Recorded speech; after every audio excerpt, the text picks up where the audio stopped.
Bienvenidos a un programa más de Consejo Consultivo Tu Voz en el Congreso. Mi nombre es Nadia Jiménez y tengo el honor de presidir al Consejo Consultivo Ciudadano del Canal del Congreso y, por supuesto, de darle a usted la bienvenida al programa de hoy. Hoy vamos a hablar de un tema trascendental para nuestro auditorio y son los derechos de las audiencias. Y para ello tenemos el día de hoy invitados expertos en la materia. En primer lugar, quiero darle la bienvenida al licenciado Óscar Díaz, titular de la Unidad de Medios y Contenidos del Instituto Federal de Telecomunicaciones. Bienvenido, licenciado. Hola, Nadia, muchísimas gracias por la invitación. Un gusto estar con ustedes. Al contrario, muchas gracias. Está el doctor Felipe López Veneroni. Es defensor de audiencias de Canal 11 y profesor investigador en la Universidad Nacional Autónoma de México. Correcto, muchas gracias por Bienvenido. la invitación. Un placer, un saludo. Y desde luego no puede faltar en nuestro programa a mi compañera, la licenciada Rocío Chávez, consejera ciudadana del Canal del Congreso. Muchas gracias, querida Nadia. Gracias al canal por darnos esta oportunidad de expresar nuestros derechos en este canal. Gracias. Valiosísima la oportunidad. Muchísimas gracias, Rocío. Y bueno, voy a empezar contigo. ¿A qué nos referimos, Rocío, cuando se habla de derechos de la audiencia en materia de medios de comunicación? Pues nos referimos básicamente a los derechos de todas las personas por recibir información. En este caso, si estamos hablando de los medios electrónicos, llámese radio y televisión, para que el público nos pueda entender, es la información audiovisual que recibimos. Y esta información, pues preponderantemente se debe basar en preceptos como la transparencia, como la pluralidad, como la diversidad y la participación. Es muy importante que sepamos como audiencia que tenemos estos derechos, que todas las personas podemos ejercerlos y que existen mecanismos en los cuales nos puedan servir para poder exponer nuestras quejas. Ha habido regulaciones, ha habido algunas reformas a la ley en telecomunicaciones donde a lo largo del tiempo se han intentado poner los derechos para que nosotros los podamos ejercer plenamente. Y vaya, creo que todavía tenemos un largo camino por recorrer, pero sí es importante que sepamos que tenemos derechos y que los podemos ejercer. Es parte de un derecho humano, digamos. Así es, así es. Doctor, ¿cuál es el origen de los derechos de la audiencia en México y en los medios de comunicación? Bueno, en México comenzó esto aproximadamente en el año 2007, cuando sobre todo los medios públicos, en particular Radio Educación, Canal 22, Canal 11 y eventualmente el Instituto Mexicano de la Radio, deciden desarrollar a partir de una serie de nuevos lineamientos que se dieron en esa época sobre las funciones y operaciones de los medios, decidieron desarrollar un sistema de autorregulación por el cual se pudiera atender más allá de los problemas subjetivos de gusto o preferencia de las audiencias, cuando alguien en la audiencia sentía que un programa lo trataba o trataba a un sector de la población de manera injusta, ya fuera que lo caricaturizara, que lo discriminara, que lo ignorara, que presentara estereotipos, etcétera. Entonces, más allá de que si me gusta o no me gusta el programa, yo como audiencia siento que en este programa presentan a la mujer de una manera injusta y no equilibrada, o presentan a las comunidades lésbico-gays de una manera irrisoria y hay una especie como de discriminación en contra de ellas. Entonces la idea era que los medios públicos, en atención a su función, que es ofrecer un tipo de programación de mayor calidad, digamos de mayor profundidad, más plural, más equilibrada, pudieran atender, incluso corregir aquello que la propia audiencia consideraba que no estaba bien. Al mejor cazador se le va la liebre. Entonces es probable que en alguna producción, en algún programa, en algún guión, hubiese algún tipo de referencia o comentario o expresión que, digamos, no respetaba a precisamente todos los sectores de la audiencia. Y entonces la idea era esta: vamos a tratar de tener un espacio que podamos poner a disposición del público para discutir, repito, más allá de gustos o preferencias. Ahora bien, con el paso del tiempo y quizá por una creciente demanda de una ciudadanía cada vez más informada, cada vez mejor organizada, recordarán aquellos episodios del 2012 durante la campaña presidencial de ese año. Finalmente, en el 2013, el presidente Peña Nieto y el Congreso de la Unión, en atención a estas demandas ciudadanas, generan un marco legal, una reforma constitucional que tocaba tanto la cuestión de telecomunicaciones, ¿sí?, celulares, etcétera, como de radiodifusión. No olvidemos que la ley que estuvo vigente desde 1960, la Ley Federal de Radio y Televisión, bueno, estuvo vigente prácticamente 4 décadas. Claro. Entonces había que dar un nuevo marco jurídico porque estamos ante una nueva realidad mediática, un nuevo ecosistema mediático. Entonces se promulga se hace esta reforma y por primera vez en la historia legislativa de México se toma en cuenta que existe eso que llamamos audiencias, que no son meramente un público que se pueda medir por puntos de rating, claro, sino que son ciudadanos con derechos.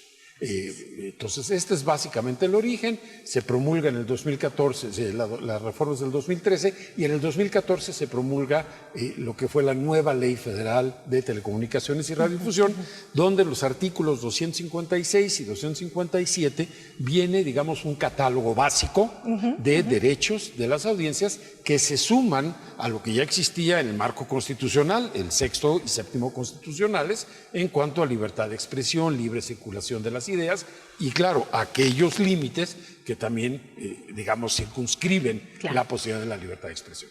Ok. Licenciado, ¿cuál es la función del Instituto Federal de Telecomunicaciones en materia de derechos de audiencias? Muchas gracias, Nerea. Me parece que para contextualizar cuáles son las facultades del instituto, cuáles son las actividades que hace el Instituto Federal de Telecomunicaciones en materia de derechos de las audiencias, pues es importante, ya lo mencionaba muy bien el maestro Felipe, este contexto de la reforma constitucional en la cual se reconocen por primera vez a las audiencias como sujetos de derechos y se incorpora el catálogo de los derechos de las audiencias. Siempre lo he mencionado, bueno, pues cuando somos usuarios de servicios financieros hay un catálogo de derechos que nos protege. Cuando somos derechohabientes de una institución médica, bueno, pues hay una serie de derechos. Asimismo, cuando vemos la radio y la televisión, cuando consumimos contenidos audiovisuales, pues somos audiencias y con los antecedentes que muy bien señalaba el maestro Felipe, bueno, pues se crean y se reconocen estos derechos de las audiencias y también de la mano se crean 2 mecanismos de defensa de los mismos. La emisión de los códigos de ética por parte de los concesionarios, todo tipo de concesionarios del servicio público de radio y televisión radiodifundidos, así como se crea o se reconoce la figura de los defensores de los derechos de las audiencias. Entonces, en este contexto y en este sentido, el instituto tiene a su cargo la facultad de la vigilancia de estos derechos de las audiencias. Sin embargo, es preciso señalar que en el 2017 hay una reforma a la ley y digamos, se establece ahora un marco de autorregulación, en el cual el Instituto Federal de Telecomunicaciones queda con algunas facultades propiamente en el sentido de promoción de los derechos de las audiencias. Por ahí también el IFT tiene la facultad de verificar el registro que hacen los concesionarios de tanto sus códigos de ética como de sus defensores de las audiencias, pero en un marco de autorregulación.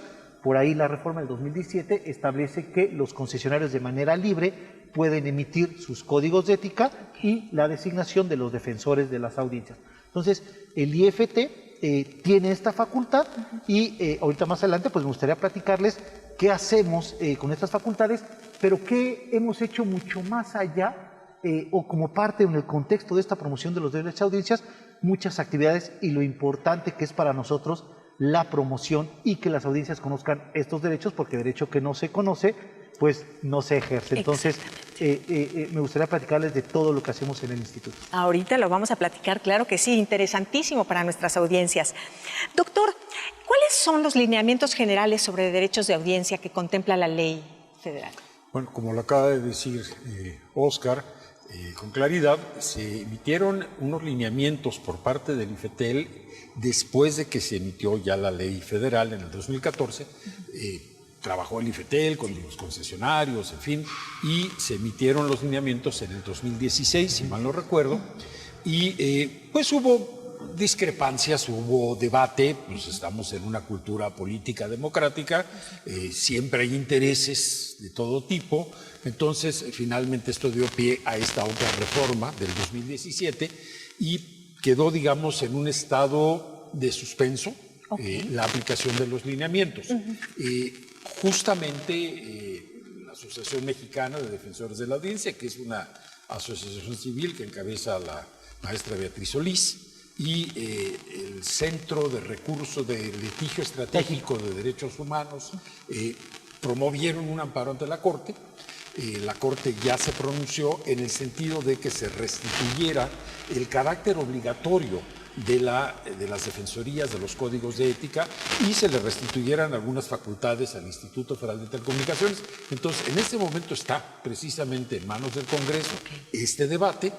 Una vez que se reformule nuevamente la ley, ya será el procedimiento, le corresponderá al IFETEL emitir nuevos lineamientos, pero básicamente la idea es que los miembros de la audiencia tengan un canal en el que puedan, una forma de contacto, donde puedan expresar quejas, dudas, comentarios, sugerencias, sobre todo cuando sientan que algún programa o conjunto de programas son violatorios o vulneran su derecho como audiencia a tener una representación mediática justa, equilibrada, plural.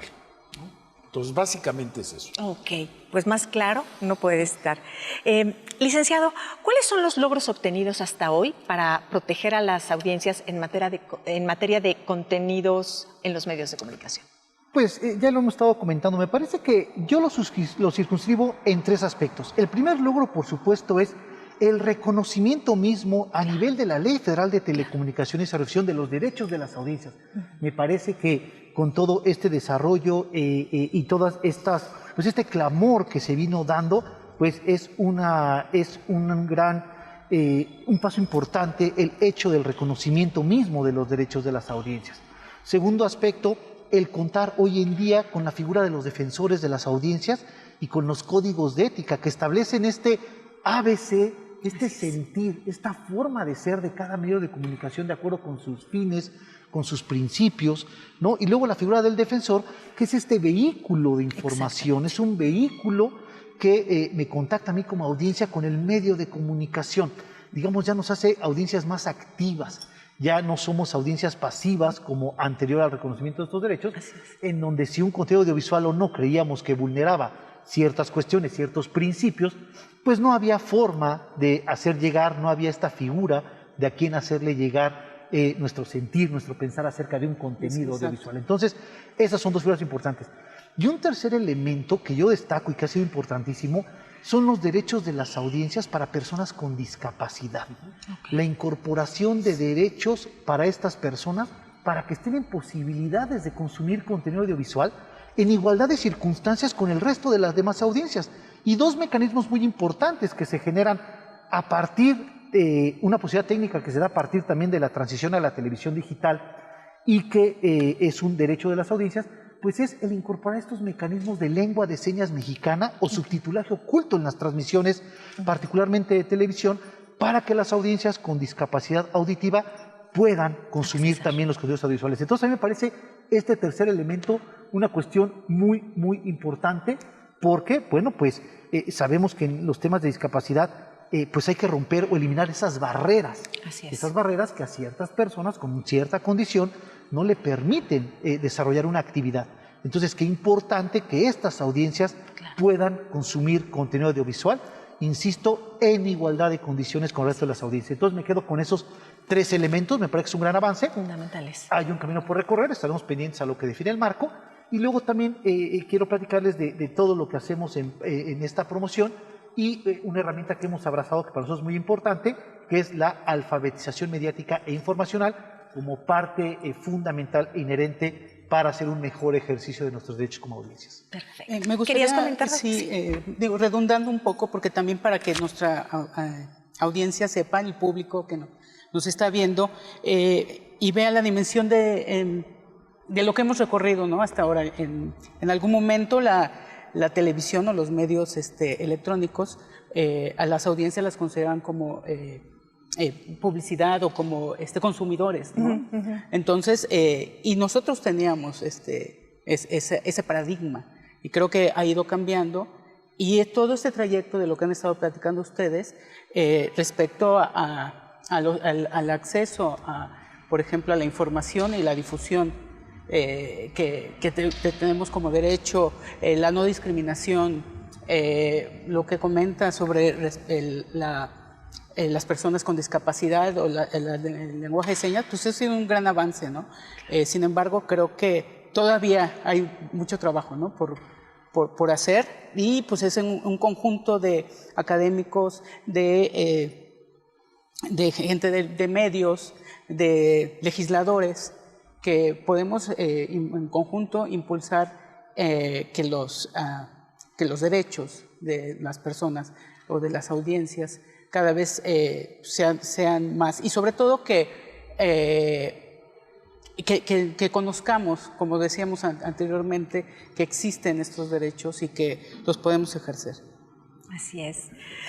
Más un punto que me gustaría, abundando lo que dice Óscar y lo que dice también tú, Rocío, hay un capítulo dentro de esa ley que, bueno, está ahorita, digamos, en estado de revisión por parte del Congreso, que parte del principio del interés superior de la niñez.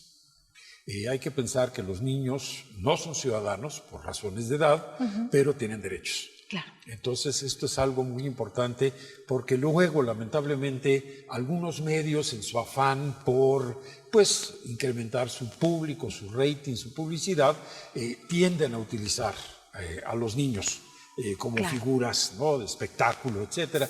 Y esto es algo que creo que se tiene que discutir abierta, claramente, y sobre todo pensar en términos éticos, ¿no? Qué interesante. Quizá ese es un tema que no está siempre en el radar, ¿no? Sí. Pero claro, qué bueno traerlo a cuenta. Doctor, y justamente le quería yo preguntar a manera de ejemplificación, ¿cómo interviene un defensor de audiencias y también qué es lo que está fuera de su ámbito de acción? Muchas gracias. Bueno, sí, es una pregunta muy importante, hablando precisamente de alfabetización mediática e informacional.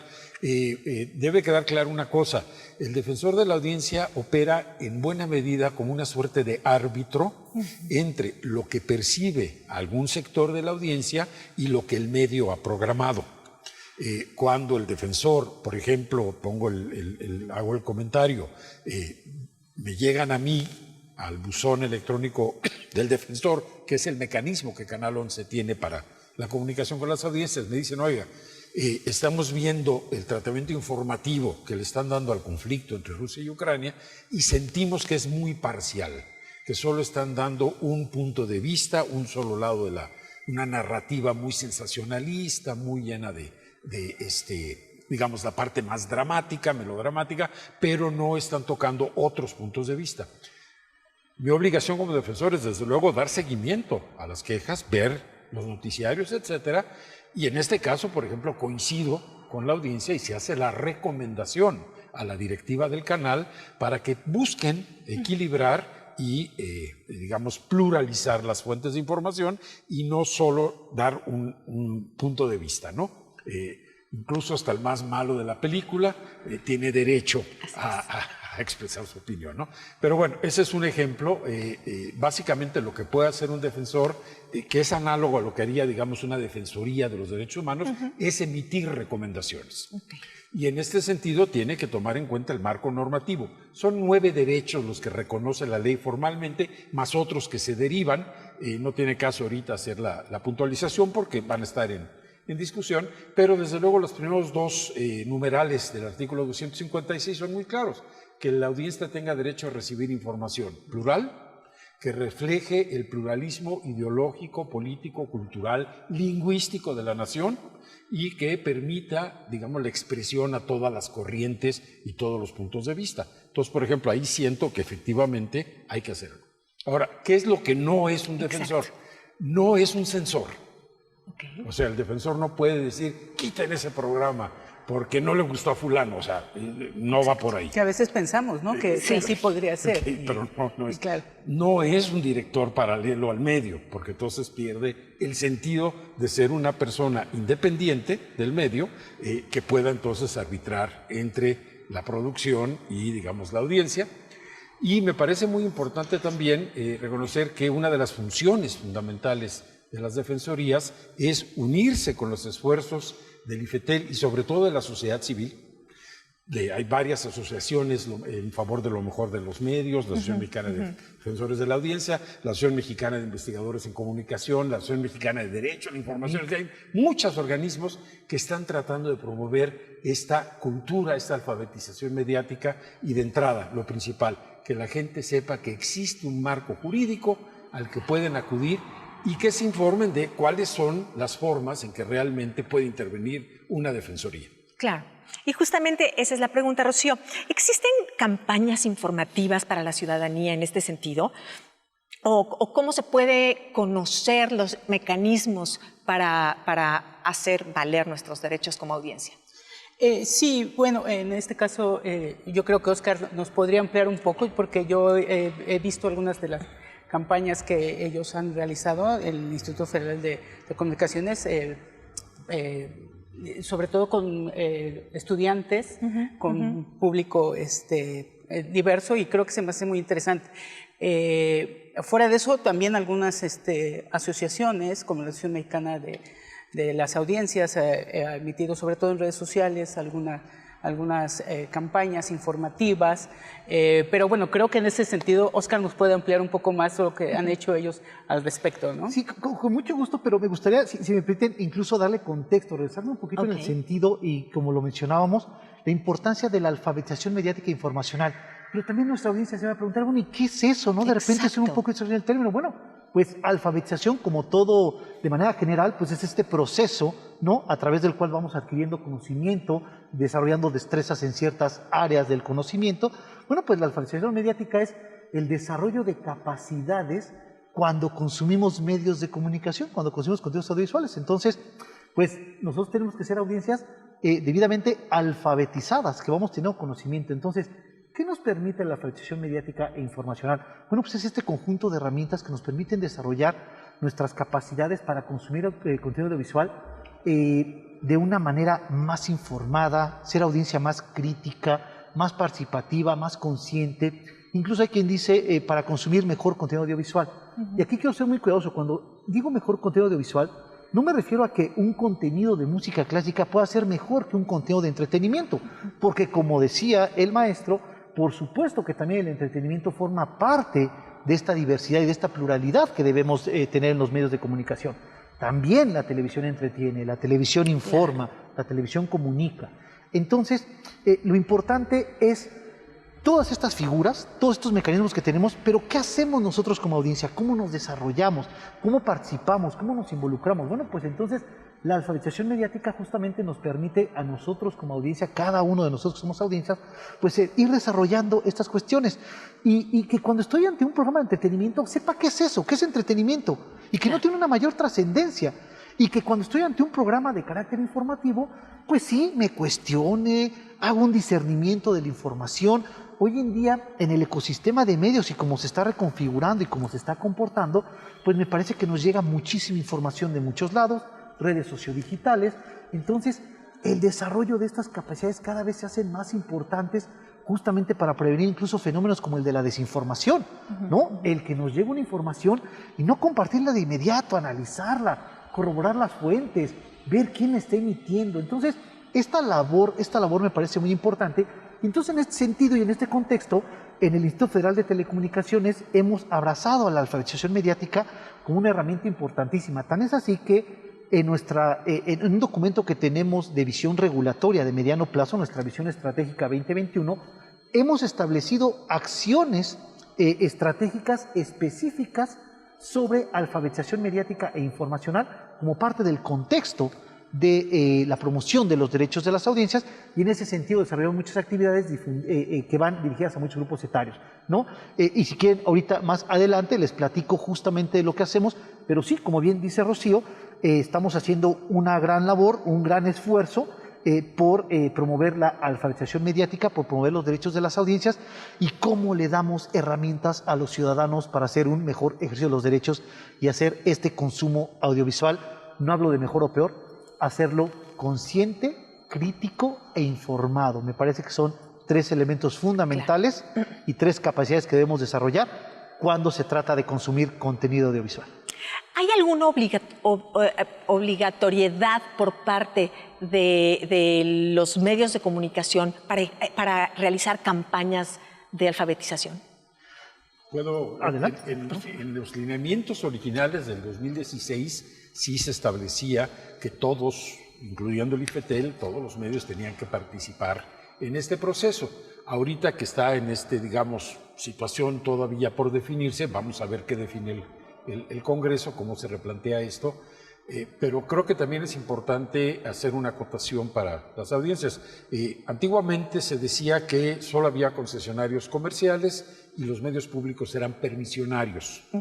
Esto desapareció con la nueva ley, creo que eso sí no se ha cambiado. Ya todos somos concesionarios. Ahora, hay concesiones comerciales, hay concesiones de servicio público, comunitarias, etcétera.